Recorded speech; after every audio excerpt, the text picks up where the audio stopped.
Hey everybody, thanks for coming back and watching another video. A few quick updates before we get into the episode on how to build your own electric bike.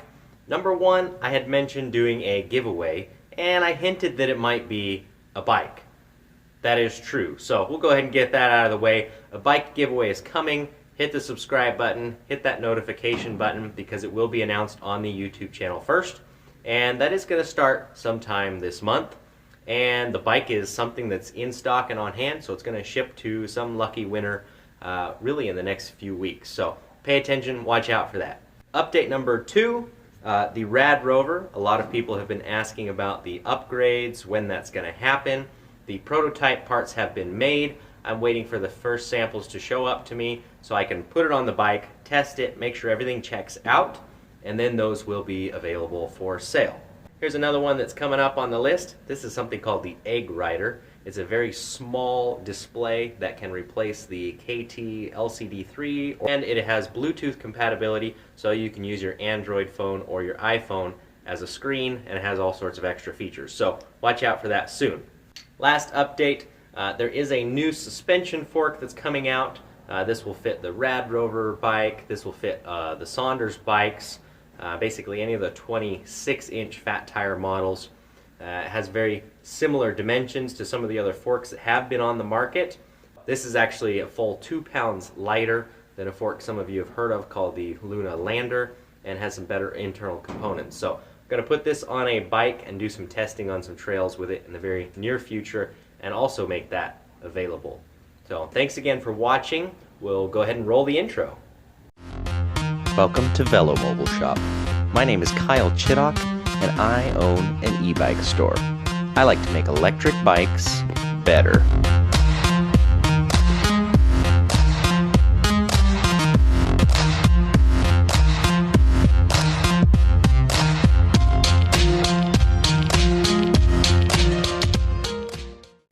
We put the brakes onto the handlebars up there, but we didn't put the caliper onto the fork. So rather than having that dangle around, we're going to go ahead and bolt these on. One thing to be mindful of on this fork, there's a cable guide right here. So we want to make sure to run the line through the inside of the fork, then mount the caliper to the fork. That way we can insert that cable right there. For this one, it has a little Allen bolt right here. We'll just pull that out, slip the cable in, and then tighten it back down before we tighten our brake down. Now, first things to know, there's an adapter on this Juntech brake. The adapter is for different size discs you might be running. So we're running the stock 160 millimeter discs, and those come with these brakes. But depending on the fork design, you may not need an adapter at all. So for 160 millimeter, with this fork design where you have the two posts to mount to right here, we can just go ahead and remove that. We'll remove this little guy, a little spacer that keeps the pads from going together if you accidentally squeeze the brake levers, which remember we said not to do that earlier. So we'll pull that out, and all we need to do is slide this on here, insert our two bolts, and start tightening that down. So let's go ahead and put these in.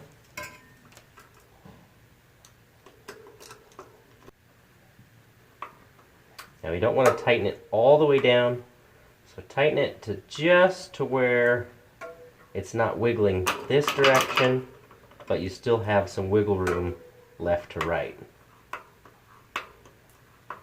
Okay, we have the brake bolts on. They're not tight yet. We've got a little bit of wiggle room side to side. Now what you want to do at this point is the easiest thing to do with hydraulic brakes is now we are going to squeeze the lever. So I'm squeezing the lever up top,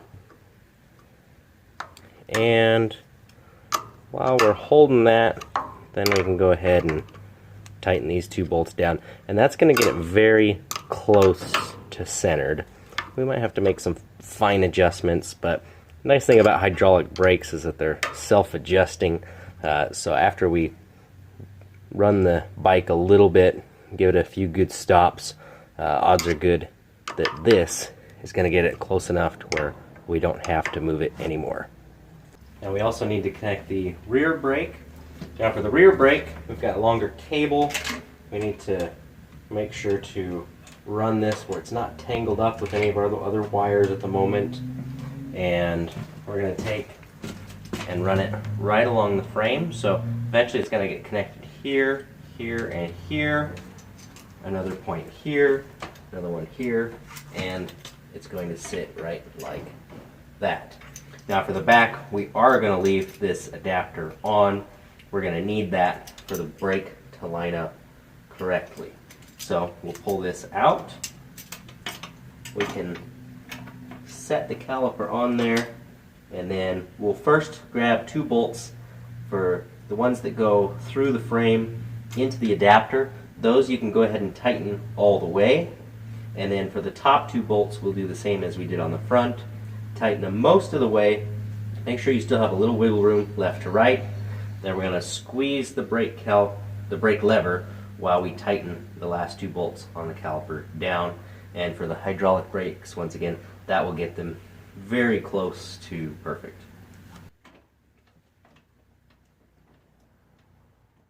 And I'll tighten these 2 bolts all the way down.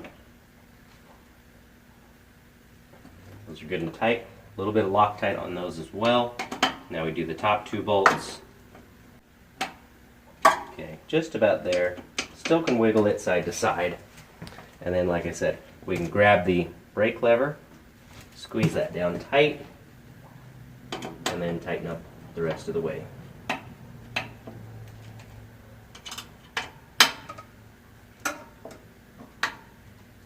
Let's go ahead and run our shifter cable next. So the shifter, you'll see, has the steel cable coming out of it with nothing attached to it on this end and no cable housing or anything.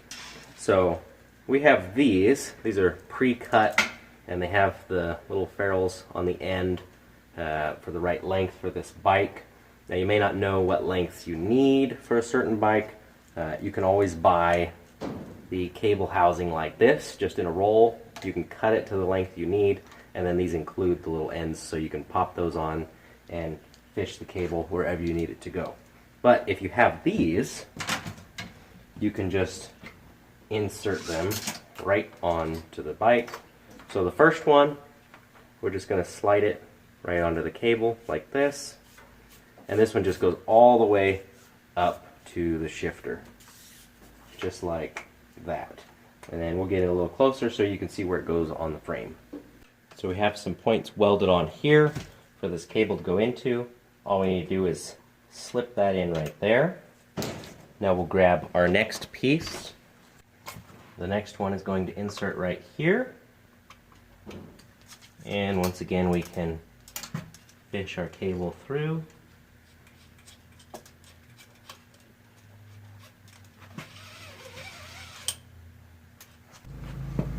And the last one is going to go through this point on the frame here, and then to the derailleur. So we'll fish this cable through the hole there and pull it down. And that'll sit right in there. Now we're going to leave this cable length on here. Do not cut that until after the derailleur has been adjusted and set up properly. We're just going to leave the extra length sit there. But that keeps the derailleur cable all the way from the shifter down to there on the frame where it needs to be, and then we'll adjust that in a bit.